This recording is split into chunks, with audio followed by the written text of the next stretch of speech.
الحمدللہ رب العالمین الحمدللہ رب العالمین والصلاة والسلام علی حبیبہ سید المرسلین اما بعد فاعوذ باللہ من الشیطان الرجیم بسم اللہ الرحمن الرحیم ان اللہ وملائکتہ یصلون علی النبی یا ایہا الذین آمنوا صلوا علیہ وسلموا تسلیما اللہم صلی علی سیدنا شفیعنا حبیبنا نبینا مولانا محمد وعلی آل محمد بارک وسلم صلوا علیہ صلاة وسلام علیک یا حبیبی یا سیدی یا رسول اللہ صلی اللہ تعالیٰ علیہ وبارک وسلم۔ تمام سامعین ویورز ناظرین کو السلام علیکم ورحمۃ اللہ وبرکاتہ۔ میں ہوں آپ کا میزبان سید ارشد اور سبھی ناظرین کو اس پروگرام قرآن سنیں اور سنائیے اور اس چینل اسلام انلائٹنرز میں خوش آمدید ویلکم کرتا ہوں۔ الحمدللہ اللہ کے فضل و کرم سے ہمارا جو سلسلہ چل رہا ہے 19واں پارہ آغاز ہوا ہے گزشتہ نشست میں، اور ہم نے 3 رکوع مکمل سماعت کیے ہیں اور سورۃ الفرقان چل رہا ہے۔ انشاءاللہ آج کی نشست میں ہم سورۃ الفرقان کا آخری رکوع یعنی انشاءاللہ سورہ فرقان اس نشست میں ختم ہوگا، اور سورۃ الشعراء کے بارے میں ہم پڑھیں گے، سورہ کے تعارف اور مضامین اور مناسبت۔ اس کے بعد انشاءاللہ ہم سورۃ الشعراء کا ترجمہ آغاز کریں گے۔ تمام سامعین توجہ کے ساتھ فوکس کے ساتھ بغور سننے کی کوشش کریں اور یاد رکھنے کی کوشش کریں۔ امید کرتا ہوں کہ آپ لوگ یاد رکھ رہے ہیں اور ساتھ ساتھ چل رہے ہیں، تاکہ قرآن سننے میں سمجھنے میں آسانی ہوگی، اور انشاءاللہ جب ہم قرآن کو سمجھیں گے تو اس پر عمل کرنا ہمارے لیے بہت آسان ہو جائے گا۔ دعا کرتے رہیں کہ ہم جو بھی سن رہے ہیں اس پر اللہ تعالی ہمیں عمل کرنے کی توفیق نصیب فرمائیں۔ آئیے بلا تاخیر آج کے پروگرام کا آغاز کرتے ہیں، بغور سماعت فرمائیں۔ بسم اللہ الرحمن الرحیم، اللہ کے نام سے شروع جو نہایت مہربان ہمیشہ رحم فرمانے والا ہے۔ تبارک الذی جعل فی السماء بروجا وجعل فیہا سراجا وقمرا منیرا، وہی بڑی برکت و عظمت والا ہے جس نے آسمانی کائنات میں کہکشاؤں کی شکل میں سماوی کروں کی وسیع منزلیں بنائی ہیں، اور اس میں سورج کی روشنی اور تیز تپش دینے والا چراغ بنایا، اور اس نظام شمس کے اندر چمکنے والا چاند بنایا۔ اور کون تمام چیزوں کی تخلیق کی ہے؟ وہی ہے بڑی برکت و عظمت والا۔ تبارک الذی، وہی ہے برکت والا عظمت والا جو آسمانی کائنات کو بنایا ہے، جس میں سورج جو روشنی دیتی ہے اس میں تپش ہے، اس کو اللہ تعالیٰ نے پیدا فرمایا، اور چاند جو نظام شمس کے اندر چمکنے والا چاند بنایا ہے۔ وَهُوَ الَّذِي جَعَلَ اللَّيْلَ وَالنَّهَارَ خِلْفَةً لِمَنْ أَرَادَ أَنْ يَذَّكَّرَ أَوْ أَرَادَ شُكُورًا، اور وہی ذات ہے جس نے رات اور دن کو ایک دوسرے کے پیچھے گردش کرنے والا بنایا، اس کے لیے جو غور و فکر کرنا چاہے یا شکر گزاری کا ارادہ کرے، ان تخلیقی قدرتوں میں نصیحت و ہدایت ہے۔ وَعِبَادُ الرَّحْمَنِ الَّذِينَ يَمْشُونَ عَلَى الْأَرْضِ هَوْنًا وَإِذَا خَاطَبَهُمُ الْجَاهِلُونَ قَالُوا سَلَامًا، اور خدائے رحمان کے مقبول بندے وہ ہے جو زمین پر آہستگی سے چلتے ہیں، اور جب ان سے جاہل اکڑ لوگ ناپسندیدہ بات کرتے ہیں تو وہ سلام کہتے ہوئے الگ ہو جاتے ہیں۔ تو یہاں پر اور ایک صفت انسان کے بارے میں بتائی گئی ہے کہ یعنی انسان کی کیریکٹر کے بارے میں بتایا گیا ہے کہ انسان کس طرح لوگوں سے ملے اور کس طرح لوگوں سے برتاؤ کرے، وہ یہاں پر آپ کو بتایا گیا ہے کہ نصیحت دی جا رہی ہے کہ وہ خدائے رحمان کے مقبول بندے، جو اللہ کے مقبول بندے ہیں، وہ لوگ کی ایک اچھی صفت، اچھا کیریکٹر کون سا ہے؟ جو زمین پر آہستگی سے چلتے ہیں، یعنی نرم انداز میں اکڑ نہیں رہے گی، غرور تکبر نہیں رہے گا، زمین پر آہستگی سے چلتے ہیں، اور جب ان سے جاہل اکڑ لوگ یعنی جو ان پڑھ جاہل لوگ ہیں جو ان سے الجھتے ہیں، جو اکڑنے والے ہیں، جو غرور تکبر رکھنے والے لوگ ہیں، جب ان سے بات کرتے ہیں، جاہل لوگ ناپسندیدہ بات کرتے ہیں یعنی غلط بات کرتے ہیں، تو وہ سلام کہتے ہیں، یعنی سلام کرتے ہیں ان کو۔ اللہ تعالیٰ کی دعا سلام کیا ہے؟ سلامتی کی دعا ہے، تو وہ سلام کرتے ہیں اور کہتے ہوئے ان سے الگ ہو جاتے ہیں، یعنی نہ کہ ان سے بحث کرتے ہیں بلکہ وہ الگ ہو جاتے ہیں۔ تو ہمیں یہاں پر نصیحت کیا ہے؟ جو یہ کس کی صفت ہے؟ جو نیک اللہ کے مقبول بندے ہیں۔ تو اللہ تعالیٰ اگر ہم بھی اللہ کے مقبول بندوں میں شمار ہونا ہے تو ہمیں اس انداز کو اپنانا ہے۔ یہی ہے نصیحت ہے کہ زمین پر آہستگی سے غرور تکبر کو چھوڑ کر آہستگی سے نرم انداز میں چلنا مطلب اپنے زندگی کو اس طرح بتائے نرم انداز میں، اور جو اکڑ لوگ یا جو جاہل لوگ اگر آپ سے کچھ الجھے تو ان سے بحث نہ کریں. آپ بھی اگر بحث کریں گے تو ان میں اور ہم میں فرق نہیں رہے گا، بلکہ ہمیں نصیحت دی جاتی ہے کہ ان سے بحث نہ کرے، بلکہ سلام کہتے ہوئے یعنی سلامتی کے دعا دیتے ہوئے ان سے الگ ہو جائیں. تو یہ مقبول لوگوں کی، اللہ کے مقبول بندوں کی ایک کیریکٹر سمجھیے، اچھی عادت سمجھیے. تو ہمیں اس سے اپنانا ہے تاکہ ہم بھی اللہ کے مقبول بندوں میں شمار ہو جائے. وَالَّذِينَ يَبِيتُونَ لِرَبِّهِمْ سُجَّدًا وَقِيَامًا، اور یہ وہ لوگ ہیں جو اپنے رب کے لیے سجدہ ریزی اور قیام نیاز میں راتیں بسر کرتے ہیں. اور وہ مقبول بندے وہی ہے جو لوگ اپنے رب کے لیے، اللہ کی رضا کے لیے، اللہ کے لیے سجدہ ریز ہوتے ہیں، راتوں کو طویل قیام کرتے ہیں، راتیں تمام سجدوں میں بسر کرتے ہیں. وَالَّذِينَ يَقُولُونَ رَبَّنَا اصْرِفْ عَنَّا عَذَابَ جَهَنَّمَ إِنَّ عَذَابَهَا كَانَ غَرَامًا، اور یہ وہ لوگ ہیں جو ہم وقت حضور باری تعالیٰ میں عرض گزار رہتے ہیں، اللہ کے بارگاہ میں دعائیں گرگاتے ہوئے عرض گزار کرتے ہیں کہ اے ہمارے رب تو ہم سے دوزخ کا عذاب ہٹا لے، بے شک اس کا عذاب بڑا مہلک اور دائمی ہے. اور دعا کرتے ہیں کہ دوزخ کے عذاب سے ہٹا لے، بے شک وہ عذاب دائمی ہمیشہ رہنے والی اور مہلک والی ہے، ہمیں ان سے بچا. تو ہمیں ان لوگوں کے جیسا بندہ ہے، ان لوگوں کے مقبول بندوں میں شمار ہونا ہے. تو ہمیں یہ عادتیں نصیب کرنا ہے، فالو کرنا ہے، ہیبٹ بنانا ہے. راتوں میں اللہ کے گزار سجدہ ریز ہونا ہے، نمازوں کے اندر رہنا ہے، دعائیں کرتے ہیں رہنا ہے بار بار.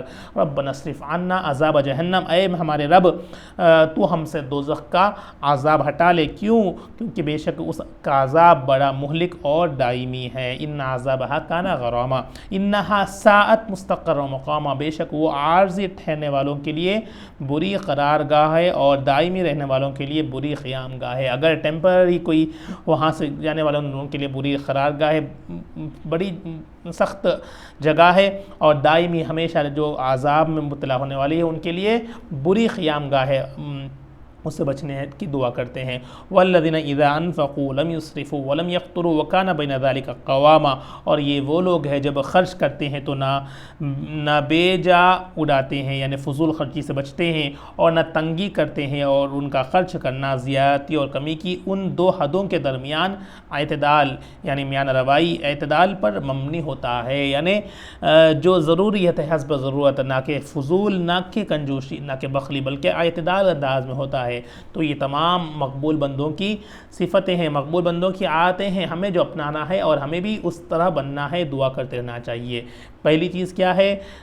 زمین پر تکبر نہیں رہتا، نرم انداز میں. اور جب کوئی ہی ان پڑھ لوگ، جاہل لوگ ان سے الجھے تو سلام کر کر گزرتے ہیں. دوسری بات، اللہ کے بارگاہ میں سجدہ ریز ہوتے ہیں ہمیشہ، اور دعاؤں کے راتوں کو بسر کرتے ہیں، اور دعاؤں میں زیادہ دعا کرتے ہیں کہ دوزخ سے عذاب سے بچائے. اور ایک صفت کیا ہے؟ جب وہ خرچ کرتے ہیں تو اعتدال یعنی کنٹرول رہتا ہے، نہ کہ فضول خرچی، نہ کہ کنجوسی، نہ کہ بخیل انداز میں، بلکہ اعتدال میں نہ روائی ایوریج انداز میں جو بھی صحیح ہے وہ خرچ کرتے ہیں. والذین لا يدعون مع اللہ الہا آخر ولا يقتلون النفس التي حرم اللہ الا بالحق ولا يزنون ومن يفعل ذلك يلقى عصاما، اور یہ وہ لوگ ہیں جو اللہ کے ساتھ کسی دوسرے معبود کو پوجا نہیں کرتے، یعنی شریک نہیں ٹھہراتے، نہ ہی کسی ایسی جان کو قتل کرتے ہیں جسے بغیر حق مارنا اللہ نے حرام فرمایا ہے، اور نہ ہی بدکاری کرتے ہیں، اور جو شخص یہ کام کرے گا وہ سزا گناہ پائے گا. یضاعف لہ العذاب یوم القیامت ویخلد فیہ مہانا، اس کے لیے قیامت کے دن عذاب دو گنا کر دیا جائے گا اور وہ اس میں ذلت و خواری کے ساتھ ہمیشہ رہے گا. الا من تاب وآمن وعمل عملا صالحا فاولئک یبدل اللہ سیئاتہم حسنات وکان اللہ غفورا رحیما، مگر جس نے توبہ کر لی اور ایمان لے آیا اور نیک عمل کیا تو یہ وہ لوگ ہیں اللہ جن کی برائیوں کو نیکیوں میں بدل دے گا، اور اللہ بڑا بخشنے والا نہایت مہربان رحم فرمانے والا ہے. تو یہ تمام لوگوں کے یعنی وہ لوگ جو نیک مقبول بندے ان کے بارے میں بتایا جائے کہ اگر کبھی گناہ میں کبھی مبتلا ہو جاتے تو وہ توبہ کر لیتے، قیامت کے دن عذاب دو گنا ہو جائے گا، کیونکہ وہ حرام یعنی ناحق قتل اگر کرے تو وہ حرام کیا ہے تو انہیں دگنا عذاب دیا جائے گا. تو اللہ تعالیٰ بتا فرمایا ہے کہ ذلت خواری کے ساتھ ہمیشہ رہے گا. تو مگر یہ جس نے توبہ کر لی، اللہ کے بارگاہ میں رجوع ہو ہو گئے، اپنی معافی طلب کر لی، معافی مانگ لی اللہ سے، اور توبہ استغفار کر لیا، تو ایمان لے آیا اور نیک عمل کیا، تو یہ لوگ اللہ تعالیٰ ان کی برائیوں کو نیکیوں میں بدل دے گا، اور بڑا بخشنے والا مہربان ہے۔ تو ہمیں ان تمام چیزوں کو، عادتوں کو اپنانا ہے، اور ہمیں نیک مقبول بندوں میں شمار ہونا ہے۔ دعا ہے کہ اللہ تعالیٰ ہم سب کو، تمام امت مسلمہ کو نیک مقبول بندوں میں شمار فرمائے، اور ہمیں ان جیسی عادتوں سے توفیق نوازے۔ وَمَا تَبَ وَعَامِلَ صَالِحًا فَإِنَّهُ يَتُوبُ إِلَيْهِ مَتَابًا، اور جس نے توبہ کر لی اور نیک عمل کیا تو اس نے اللہ کی طرف وہ رجوع کیا جو رجوع حق تھا۔ وَالَّذِينَ لَا يَشْهَدُونَ الزُّورَ وَإِذَا مَرُّوا بِاللَّغْوِ مَرُّوا كِرَامًا، اور یہ وہ لوگ ہیں جو کذب اور باطل کاموں میں قولاً اور عملاً دونوں، یعنی عمل کے ذریعے سے یا اپنے بات کے ذریعے سے، دونوں صورتوں میں حاضر نہیں ہوتے، جو کذب اور باطل کاموں یعنی غلط کاموں میں، اور جب بیہودی کاموں کے پاس سے گزرتے ہیں تو دامن بچاتے ہوئے نہایت وقار اور ممانعت کے ساتھ گزر جاتے ہیں۔ تو جو بیہودی جگہ ہے، جو غلط جگہ ہے، گندی جگہ ہے، وہاں پر قولاً یا فعلاً عمل نہیں آتے، اور وہاں سے جب گزرتے ہیں تو اپنے دامن کو بچاتے ہوئے، یعنی پاکی اختیار کرتے ہوئے، تمام گندے بیہودی باتوں سے، بیہودی کاموں سے بچتے ہوئے گزر جاتے ہیں۔ تو اللہ تعالیٰ ہم سب کو اس آیت کو اپنے توفیق نصیب فرمائے۔ وَالَّذِينَ إِذَا ذُكِّرُوا بِآيَاتِ رَبِّهِمْ لَمْ يَخِرُّوا عَلَيْهَا صُمًّا وَعُمْيَانًا، اور یہ وہ لوگ ہیں جب انہیں ان کے رب کی آیتوں کے ذریعے نصیحت کی جاتی ہے تو ان پر بہرے اور اندھے ہو کر نہیں گر پڑتے بلکہ غور و فکر بھی کرتے ہیں۔ اگر جو غور و فکر نہیں کرتے وہ بہرے اور اندھے ہو کر نکلتے، یعنی ان پر کچھ بھی اثر نہیں ہوتا، مگر یہ لوگ وہ ہے جو غور و فکر کرتے ہیں اللہ کی آیتوں پر۔ اور پچھلی آیت میں جو بتائی گئی کہ بیہودی پن، اس دور میں کافی چیزیں آپ دیکھ سکتے ہیں کہ اوپن ہو چکا ہے، ہر جگہ ہر پوسٹ پہ آپ کو بیہودی پن دکھتی ہے۔ تو ہمیں ان تمام چیزوں سے بچنا ہے، جس طرح بتایا گیا کہ اپنے دامن کو بجاتے ہوئے یعنی کراہت کے ساتھ نکلتے ہیں، تو ہمیں بھی ان تمام چیزوں سے بچنا ہے، اور جب بھی اللہ کی آیتوں کی تلاوت ہوتی ہے تو اس میں غور و فکر کرنا ہے، اللہ کی آیتوں کا غور و فکر کرتے ہوئے اللہ کا ذکر کو ہمیشہ کرتے رہنا چاہیے، اور اللہ کی جو نیچر ہے اس کو غور و فکر کرتے ہوئے اللہ کی حمد بیان کرنا ہے۔ وَالَّذِينَ يَقُولُونَ رَبَّنَا هَبْ لَنَا مِنْ أَزْوَاجِنَا وَذُرِّيَّتِنَا قُرَّةَ أَعْيُنٍ وَاجْعَلْنَا لِلْمُتَّقِينَ إِمَامًا، اور یہ وہ لوگ ہیں جو حضور باری تعالیٰ میں عرض کرتے ہیں، اے ہمارے رب، ہمیں اب ہماری بیویوں اور ہماری اولاد کی طرف سے آنکھوں کی ٹھنڈک عطا فرما، اور ہمیں پرہیزگاروں کا پیشوا بنا دے۔ تو یہ دعائیں بھی ہمیشہ کرتے رہنا چاہیے، اور ہم سب بھی جو سماعت کر رہے ہیں اور دوسروں تک پہنچائیں کہ ان دعاؤں کو یاد کر کے، ترجمے کے ساتھ معنی سمجھتے ہوئے دعا مانگنے کی کوشش کریں، اور دعاؤں کو اپنی نمازوں میں یاد کر کے اپنے ہر نماز میں دعا کرتے رہیں۔ بہترین دعائیں ہیں ربنا اصرف عنا عذاب جہنم ان عذابها کان غراما، جو پچھلی کے چلے گئی، اور یہ ہے ربنا، یہ تو ضروری ہے، ضرور ہر گھر میں ہونا چاہیے دعا، ہر شخص اپنی دعاؤں میں شامل کرنا چاہیے، تاکہ اپنے اولاد کے لیے، اپنے گھر والوں کے لیے یہ دعائیں ہے، وہ ہر کوئی جب دعا مانگیں گے تو اللہ تعالیٰ ضرور آپ کو دعاؤں کو قبول فرمائے گا۔ کیا ہے دعا؟ ربنا حب لنا، اے میرے رب، من ازواجنا و ذریاتنا، اے ہمارے رب، ہمیں ہماری بیویوں یعنی ہمارے گھر والوں اور ہمارے اولاد، ذریاتنا مطلب اولاد کی طرف سے آنکھوں کی ٹھنڈک عطا فرما۔ مطلب کیا ہے؟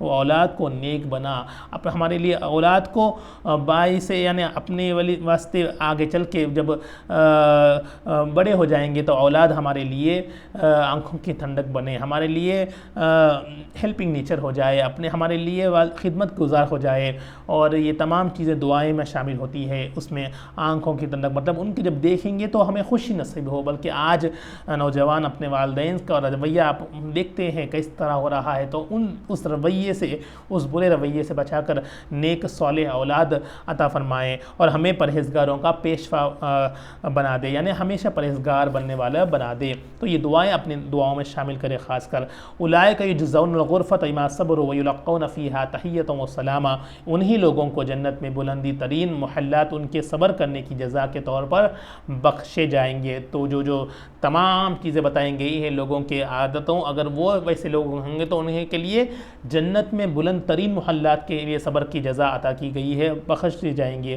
اور وہاں دعائے خیر اور سلام کے ساتھ ان کا استقبال کیا جائے گا۔ خالدین فیہا حسنت مستقر و مقامہ، یہ اس میں ہمیشہ رہنے والے ہیں، وہ بلند محلات جنت بہترین قرار گاہ ہے اور عمدہ قیام گاہ ہے، دوزخ بدترین یعنی بری قیام گاہ ہے، بری قرار گاہ ہے، بلکہ جنت تو بہترین قرار گاہ ہے اور عمدہ قیام گاہ ہے۔ تو اس میں جب یہ آسان نہیں ہے، جنت ہم دعا مانگیں گے تو اللہ کا فضل و کرم ہوگا تو ہر کسی کو جنت میں داخل ہوگا، مگر جتنا ہم کہہ رہے ہیں اتنا آسان نہیں ہے۔ اگر ہم نیک عمل کریں گے، دعاؤں کے ذریعے سے اللہ کی مدد مانگیں گے، اللہ کا فضل مانگیں تو ضرور تمام کو اللہ تعالی جنت میں جگہ نصیب فرما دے گا۔ اور دعا ہے کہ تمام امت مسلمہ کو، ہم سب کو، ہمارے والدین کو، جو بھی سماعت کر رہے ہیں تمام کے گھروں والوں کو، تمام کو یا اللہ اس نیک آیات اپنانے کی توفیق نصیب فرمایا اور ان کے ذریعے سے اپنے فضل و کرم سے ہم سب کو جنت میں ہمیشہ رہنے والے محلات عطا فرمائیں۔ قل ما یعبأ بکم ربی لولا دعاؤکم فقد کذبتم فسوف یکون لزاما، فرما دیجئے میرے رب کو تمہاری کوئی پرواہ نہیں اگر تم اس کی عبادت نہ کرو۔ تو یہ ہم اللہ کے لیے نہیں کر رہے بلکہ ہم اپنے لیے عبادت کر رہے ہیں، اللہ کا حکم مان کر ہمیں عبادت کرنا ہے، کیونکہ اللہ اور ہم فرض سمجھ کر اللہ کی عبادت کرنا ہے، نہ کہ اللہ کے واسطے ہم کر کے چھوڑ جائیں گے، نہیں، ہر چیز اپنے بہتری کے واسطے ہوگی۔ فرما دیجئے میرے رب کو تمہاری یعنی اللہ تعالیٰ کو تمہاری کوئی پرواہ نہیں اگر تم اس کی عبادت نہ کرو، یعنی بندہ اگر عبادت نہیں کر رہا تو اللہ تعالیٰ کوئی فرق نہیں پڑے گا بلکہ اپنا ہی نقصان رہے گا۔ بس واقع تم نے اسے جھٹلایا ہے تو اب یہ جھٹلانے تمہارے لیے دائمی عذاب بنا دے گا۔ جب تم اللہ کو جھٹلائیں گے تو اللہ تعالیٰ اگر تمہارے پر توجہ نہیں دے گا تو وہ دائمی عذاب ہے۔ تو ہمیں اللہ تعالیٰ کی طرف رجوع ہونا ہے اور دعاؤں کو شامل کرتے ہوئے ہمیشہ اللہ کی عبادت کرنا ہے، بلکہ اللہ کی رضا کے لیے کرنا ہے، اللہ ہم سے راضی ہو جائے اس لیے کرنا ہے، bلکہ اللہ کے لیے نہیں، اللہ ہم سے راضی ہو جائے اور وہ ہم اپنی خوشی سے کرنا ہے، بلکہ ہم فارمیلٹی سے الگ ہو کر کے اگر چلے جائیں گے تو اس میں مزہ نہیں آئے گا، بلکہ ہر چیز اگر خوش خضوع کے ساتھ اگر ہم کرنا شروع کریں گے تو اللہ سے راضی ہو جائے گا، پیارے نبی بھی ہم سے انشاءاللہ راضی ہو جائے گا۔ تو یہ رہا سورۃ الفرقان کا اختتام، یہاں پر ہم نے گزشتہ نصف میں شروع کیا تھا اور یہاں پر اب 19واں پارے کا چوتھا رکوع مکمل ہو چکا ہے، رباع ہو چکا ہے، پوپر ہو چکا ہے اور سورۃ الفرقان بھی اختتام ہو گیا ہے۔ انشاءاللہ اب ہم سورۃ الشعراء کے بارے میں پڑھیں گے، جانیں گے، جیسا کہ مختصر سے سیگمنٹس ہوتے ہیں سورۃ الشعراء کا تعارف اور تمام چیزیں، تو انشاءاللہ ہم اس کو سماعت کرنے کی کوشش کریں گے۔ آئیے سورۃ الشعراء کے بارے میں جانیں گے، سمجھیں گے۔ سورہ کا تعارف، مقام نزول، سورہ الشعراء آخری 4 آیتوں کے علاوہ مکیہ ہے، وہ 4 آیتیں والشعراء یتبعہم سے شروع ہوتی ہیں، تو وہ 4 آیتیں مدنی میں نازل، باقی تمام سورہ مکی میں ہے تو اس لیے وہ مکیہ کہی جاتی ہے۔ رکوع اور آیات کی تعداد اس صورت میں 11 رکوع ہے اور 227 آیتیں ہیں۔ شعراء نام رکھنے کی وجہ، جیسا ہر سورہ کی نام وجہ ہم سماعت کر رہے ہیں، تو شعراء نام رکھنے کی وجہ یہ ہے کہ شعراء شاعر کی جمع ہے جس کا معنی واضح ہے۔ اس صورت کی آیت نمبر 224 سے تاجدار رسالت صلی اللہ تعالی وسلم کے خلاف شاعری کرنے والے مشرکین کی مذمت بیان کی گئی ہے، تو جو شاعرین ہیں اس ٹائم پہ تو ان کی مذمت کی گئی ہے، مشرکین کی مذمت بیان کی گئی ہے، اس مناسبت سے اس صورت کا نام شعراء، شاعر کی جمع، تمام شعراء جو تھے ان کو مذمت کی گئی تھی، تو اس کی مناسبت سے اس سورت کا نام سورۃ الشعراء رکھا گیا ہے۔ اب سورۃ الشعراء کی فضیلت سماعت کریں۔ حضرت انس بن مالک رضی اللہ تعالیٰ عنہ سے روایت ہے کہ نبی کریم صلی اللہ تعالیٰ علیہ وسلم نے ارشاد فرمایا، اللہ تعالیٰ نے مجھے تورات کی جگہ قرآن پاک کی ابتدائی 7 لمبی صورتیں عطا کی ہیں اور انجیل کی جگہ رات یعنی وہ سورہ 3 عطا کی ہے جن کے شروع میں لفظ را موجود ہے، اور زبور کی جگہ تواسین یعنی وہ صورتیں، تو ہر کتاب کی وجہ ہے اللہ تعالیٰ نبی فرماتے ہیں کہ کون سی چیزیں دیں گے، تورات کی جگہ 6 لمبی صورتیں عطا کی گئی ہے، انجیل کی جگہ رعات یعنی وہ صورتیں جو را لفظ را سے شروع ہوتے ہیں، اور زبور کی جگہ تواسین یعنی وہ صورتیں جن کے شروع میں تو سین میم ہے، اور جو میم اور ہوا میم یعنی وہ صورتیں جن کے شعرہ میں ہا میم ہے کہ مابین صورتیں عطا فرما دی، اور مجھے حوامیم اور مفصل صورتوں کے ذریعے ان انبیاء کرام علیہ السلام پر فضیلت دی گئی ہے، اور مجھ سے پہلے ان صورتوں کو کسی نبی نے نہیں پڑھا۔ تو وہ یہ تمام جو توسین میم سے سورہ شعراء آغاز ہوتا ہے، تو اللہ تعالیٰ زبور کی جگہ اللہ تعالیٰ نے ان توسین میم صورتوں کو عطا فرمائی گئی ہے۔ تو یہ صورت کی فضیلت ہے۔ اب مضامین اور مضمون اس کا ہم سماعت کریں۔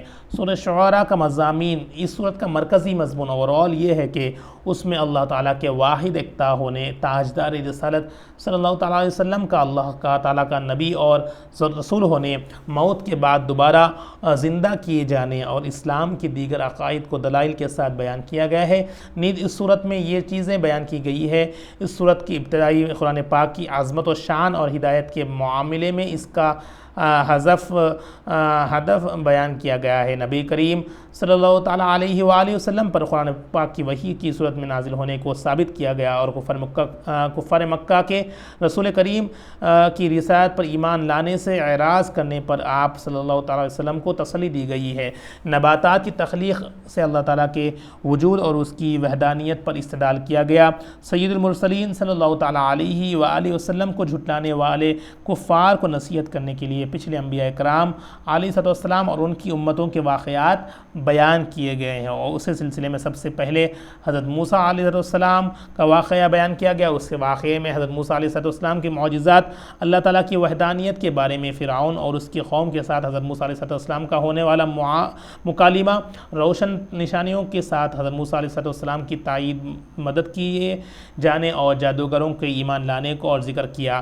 اس کے بعد حضرت ابراہیم علیہ السلام کا واقعہ بیان کیا گیا ہے، جس میں انہوں نے اپنے عرفی باپ آزر اور اپنی قوم کا بتوں کی پوجا کرنے کے معاملے میں رد کیا اور اللہ تعالیٰ کی وحدانیت ایکتا کو ثابت کیا۔ اس کے بعد حضرت نوح علیہ السلام، حضرت ہود، حضرت صالح، حضرت لوط، حضرت شعیب علیہ السلام کے واقعات بیان کیے گئے ہیں، اور ان واقعات کے ضمن میں رسولوں کو جھٹلانے والوں کا عبرتناک انجام بیان کیا گیا ہے۔ نیک اعمال کرنے والے مسلمانوں کو جنت کی بشارت دی گئی ہے، اور آخرت کا انکار کرنے والے کافروں کو برے عذاب کی وعید سنائی گئی ہے۔ اس بات کو ثابت کیا گیا کہ قرآن مجید شیطانوں کا کلام نہیں بلکہ اللہ تعالیٰ کا کلام اور اس کی وحی ہے، اور نبی کریم صلی اللہ تعالیٰ علیہ وآلہ وسلم کوئی شاعر یا کاہن نہیں بلکہ اللہ تعالیٰ کے عظیم رسول میں جو اس کے احکام اپنے خاندان والوں اور پوری امت تک پہنچاتے ہیں۔ یہ رہا اوورال مضمون اور چند مضامین پوائنٹس جو آپ انشاءاللہ سماعت کیے ہیں، اور ان ڈیٹیل میں انشاءاللہ آپ ترجمے کے ساتھ آگے سماعت کریں گے۔ اب مناسبت جو اسمال سیگمنٹ ہوتا ہے جو پچھلے صورت کے ساتھ، اس کا لنک کون سا ہے؟ سورہ شعراء کے اپنے سے ماقبل سورۃ فرقان کے ساتھ ایک مناسبت یہ ہے کہ سورہ فرقان کی ابتدا قرآن پاک کی تعظیم سے ہوئی، اور سورہ شعراء کی ابتدا بھی قرآن پاک کی تعظیم سے ہوئی ہے۔ دوسری مناسبت یہ ہے کہ سورہ فرقان میں جس ترتیب سے انبیاء کرام علیہ السلام کے واقعات اجمالی طور پر اوورال طور پر بیان کیے گئے ہیں، اسی ترتیب سے سورہ شعراء میں ان کے واقعات کی تفصیل یعنی اوورال وہاں پر یعنی صرف خلاصہ بتائی گئی تھی، اب انشاءاللہ اس میں تفصیل سے بیان کیے جائیں گے۔ اور تیسری مناسبت، تیسرا لنک یہ ہے کہ سورہ فرقان کے آخری میں کفار کی مذمت اور مسلمانوں کی مدح بیان کی گئی ہے، اور سورہ شعراء کے آخری میں بھی کفار کی مذمت اور مسلمانوں کی مدح بیان ہوئی ہے۔ تو ایگزیکٹلی جو سماعت کریں گے اس کا ان ڈیٹیل انشاءاللہ اب سورہ فرقان میں سماعت کیے گئے تھے، اب انشاءاللہ شعراء میں تفصیلاً سماعت کریں گے، واقعہ ہو یا ان کی مذمت یا جو تعریفیں ہوئی ہے، تمام چیزوں کی انشاءاللہ آپ ترجمے کے ساتھ سماعت کریں گے۔ وہ مناسبت انشاءاللہ یہ ہے کہ سورہ فرقان کے ساتھ سورہ شعراء کی مناسبت یہ ہے۔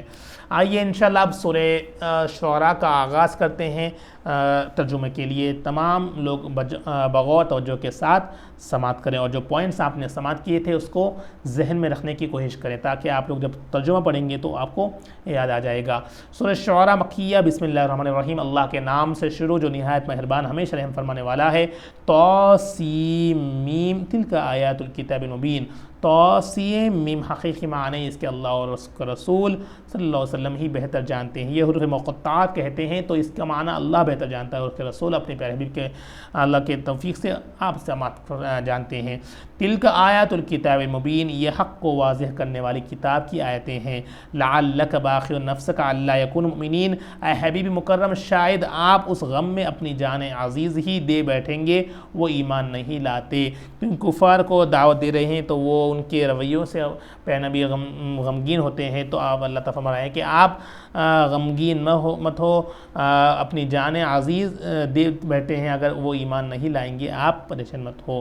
ان نشأ ننزل علیہم من السماء آیۃ فظلت اعناقهم لها قاسین، اگر ہم چاہیں تو ان پر آسمان ایسی نشان اتار دے کہ ان کی گردنیں اس کے آگے جھکی رہ جائیں گی.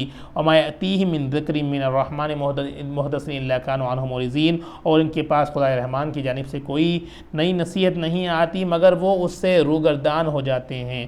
فقد کذبوا فسیأتیہم انباء ما كانوا به یستہزئون، سو بے شک وہ حق کو جھٹلا چکے، پس عنقریب انہیں اس امر کی خبریں پہنچ جائیں گی جس کا وہ مذاق اڑایا کرتے تھے. اولم یروا الی الارض کم انبتنا فیہا من کل زوج کریم، اور کیا انہوں نے زمین کی طرف نگاہ نہیں کی کہ ہم نے اس میں کتنی ہی نفیس چیزیں اگائی ہے. ان فی ذلک لآیہ وما کان اکثرهم مؤمنین، بے شک ان میں ضرور قدرت الہی کی نشانی ہے اور ان میں سے اکثر لوگ ایمان لانے والے نہیں ہیں. انشاءاللہ یہ آیتیں آخر ہر رکوع میں انشاءاللہ چند شروع کے رکوع میں آپ سماعت کریں گے. ان فی ذلک لآیہ وما کان اکثر مؤمنین، بے شک اس میں ضرور قدرت الہی کی نشانی ہے اور ان میں سے اکثر لوگ ایمان لانے والے نہیں ہیں.